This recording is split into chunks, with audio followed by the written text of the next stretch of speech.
mindset creates health set, life set, love set, joy set, money set, every set. So you got to set your mind, and you got to set it first thing in the morning and last thing at night before you go to sleep. And my wife has lots of degrees, but one is that she is a hypnotherapist. So we're in total alignment on such things. But, you know, when we're writing this book, Ask, it was interesting. We're sitting at a health food restaurant eating, and just, we are in, let me do two things. Let me go back one statement.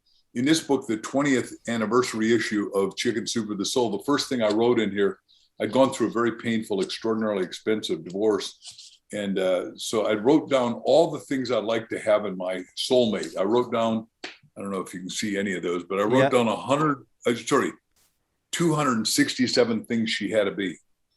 You know, have a nurturing spirit, deep spiritual practices, meditates, creative, non-smoker, non-alcoholic, non-drug user, charitable, have great etiquette, have her own money, have friends that love, enjoy her personality, are thrilled to be with her, loves my family, kids, grandkids, and our kids get along if they exist, culturally, politically, socially, emotionally, spiritually aware. Anyhow, I wrote down, when I saw her, she was radiant, to use your term.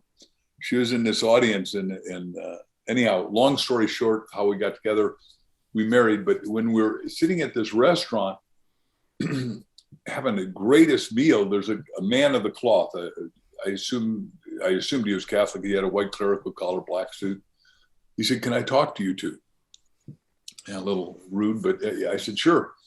He said, "Do you want to know what keeps a happy marriage together forever?" I said, "Yeah, I think I'd like to know that." I mean, he started, you know, we teach the answers always in the question. So in our book, Ask. So he said, what you got to do is pray out loud together every morning and every night. Now, my wife and I prayed in church. We prayed in groups. We prayed at funerals, all kinds of stuff, but we never had planned on praying out loud. But we started doing it, and it really works, because what you're doing is you're setting your spirit here. The spirit world runs the mental, which runs the physical, which runs your results. Now, that's deep stuff, and I can unwrap it for you and take you through it if you want. But the fact of the matter is, we meditate and pray usually for an hour a day to set our vector. And when you're in tune with infinite stuff, because the infinite's infinite. Now, Genesis 1:28 says you're made in the image and likeness of God. So your God stuff's good stuff. So if God's infinite, that makes you infinite.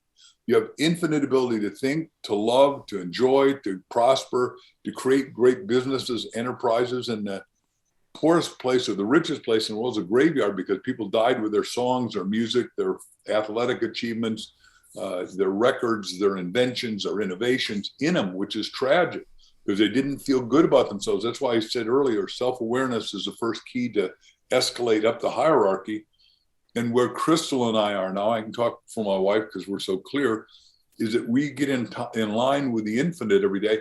And I got to tell you that I understand we're going through the most tragic times in history, but in the book you may have to read in high school, it said the best times are worst of times. And I add one sentence to that.